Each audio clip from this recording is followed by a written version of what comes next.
Assalamualaikum warahmatullahi wabarakatuh. Di sini saya dari perwakilan kelompok 1 ingin mempresentasikan analisis lingkungan internal dan eksternal usaha bisnis laundry Kiluan, di mana beranggotakan Sandi Dwi Guna, Berli Arliansa, saya sendiri Rian Mulyana, dan Hendra Saputra.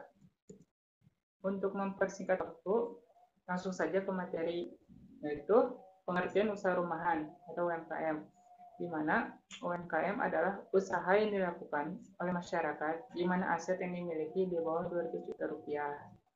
Lalu, bisnis atau usaha ini hanya dikerjakan di rumah atau mencari lokasi di sekitar perumahan. Kemudian dasar dari mendirikan usaha rumahan adalah untuk memenuhi kebutuhan rumah tangga. Di sini juga UMKM terbagi menjadi dua, yaitu ada UMKM kecil dan ada UMKM menengah, di mana UMKM kecil beranggotakan 5 sampai 10 orang, sedangkan untuk UMKM menengah beranggotakan 10 sampai 100 orang.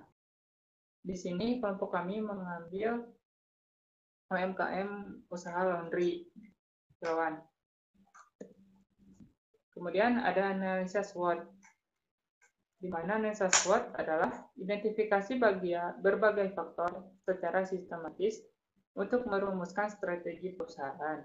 Kemudian ada faktornya, ada faktor. Apa saja faktor-faktornya? Itu ada strength, weakness, opportunity, dan threat. Cara untuk mengetahui kekuatan eksternal dan internal, yaitu eksternal dan internal dibagi menjadi dua, yaitu internal meliputi strength dan weakness, sedangkan eksternal meliputi opportunity dan threat. Nah, di sini ada faktor utamanya ada 4 ya, ada strength, opportunity, weakness, dan threat. Di mana strength adalah analisa untuk melihat kekuatan dimiliki oleh perusahaan, sehingga perusahaan dapat memaksimalkan kekuatan yang sudah dimiliki oleh mereka menjadi keunggulan dalam bersaing dengan kompetitor. Kemudian ada opportunities, di mana opportunities merupakan analisa yang dilakukan untuk melihat peluang-peluang yang ada di lingkungan usaha tersebut. Kemudian ada weakness, di mana weakness ini melakukan analisa untuk melihat seberapa besar kelemahan yang dimiliki oleh perusahaan, sehingga dengan mengetahui kelemahan yang dimiliki oleh perusahaan akan dapat dilakukan perbaikan yang maksimal. Kemudian ada tips di sini merupakan analisa untuk melihat faktor-faktor apa saja yang dapat mengancam kelangsungan hidup dari si perusahaan. Mungkin itu saja dari saya. Wassalamualaikum warahmatullahi wabarakatuh. Bismillahirrahmanirrahim. Assalamualaikum warahmatullahi wabarakatuh. Perkenalkan, nama saya Sandi Dwi Guna dengan NIM 1911151210. Saya akan melanjutkan materi yang sebelumnya ya, yaitu materi sekarang yaitu internal factor evaluation dan external factor evaluation, atau dikenal sebagai IFAS ataupun EVAS. IFAS dan EVAS ini merupakan salah satu metode perhitungan ya dari metode SWOT ya. Yang pertama itu ada IFAS atau singkatan dari Internal Factor Analysis System. IFAS ini terdiri dari strength dan weakness ya, yang dimana faktor strength dari usaha laundry Kiluan ini diantaranya yaitu kualitas pelayanan yang baik, suasana kerja yang kondusif, pengawasan proses produktif, pelayanan antar jemput, memiliki nomor pengaduan, yang dimana masing-masing memiliki bobot dan rating, yang dimana rating untuk strength dan opportunity itu adalah 1 itu tidak kuat dan 1 sampai 4, yang dimana 1 itu tidak kuat dan 4 itu adalah sangat kuat. Sedangkan faktor weakness untuk ratingnya itu adalah 4 sampai dengan 1, yang dimana 4 itu tidak kuat dan 1 itu sangat kuat. Kembali ke penilaian. sehingga nilai skor dari faktor strength yaitu nilai bobotnya 1,55. Sedangkan untuk faktor weakness yaitu belum menggunakan teknologi yang canggih, pengolahan keuangan yang kurang teratur, kurangnya promosi, lokasi tidak strategis, kurangnya tenaga kerja. Masing-masing memiliki bobot dan rating, sehingga dijumlahkan bobotnya menjadi 1,9. Nah, selanjutnya ada EVAS. EVAS atau External Factor Analysis System, yang dimana terdiri dari opportunity dan threats. Dari faktor opportunity ini ada berubahnya gaya hidup masyarakat, lokasi usaha, perubahan cuaca, lalu ada saat ada mudik barang, lokasi dekat kampus.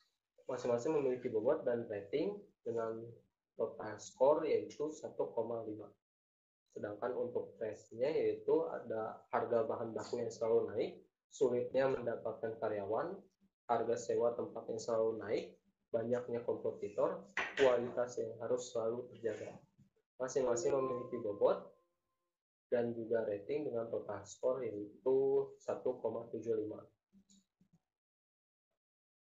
Sehingga di total skor kan menjadi untuk mencari total skor itu dengan rumus internal sama dengan strength dikurangi weakness atau bobot strength dikurangi weakness yaitu sama dengan 1,55 dikurangi 1,9 sama dengan minus 0,35. Sedangkan rumus untuk mencari eksternal yaitu sama dengan nilai opportunity dikurangi strength atau 1,55 dikurangi 1,75 sama dengan minus 0,2. Sehingga total skor yang didapat adalah minus 0,35 dan minus 0,2. Sehingga bisa dilihat dari gambar diagram tersebut yang dimana garis horizontal yaitu ada opportunity dan threats dengan nilai minus 0,2 dan ada garis vertikal ada weakness dan strength dengan nilai minus 0,35. Sehingga bisa disimpulkan letak dari usaha laundry kiloan ini berada pada diagram ketiga.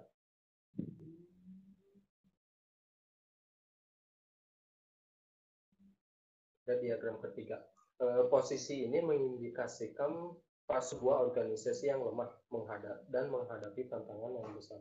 Sehingga rekomendasi strategi yang digunakan adalah strategi defense atau strategi penghematan.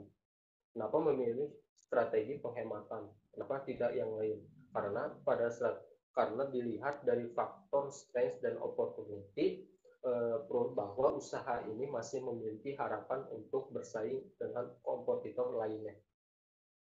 Lalu bagaimana sih cara melakukan strategi penghematan untuk usaha laundry kiloan ini?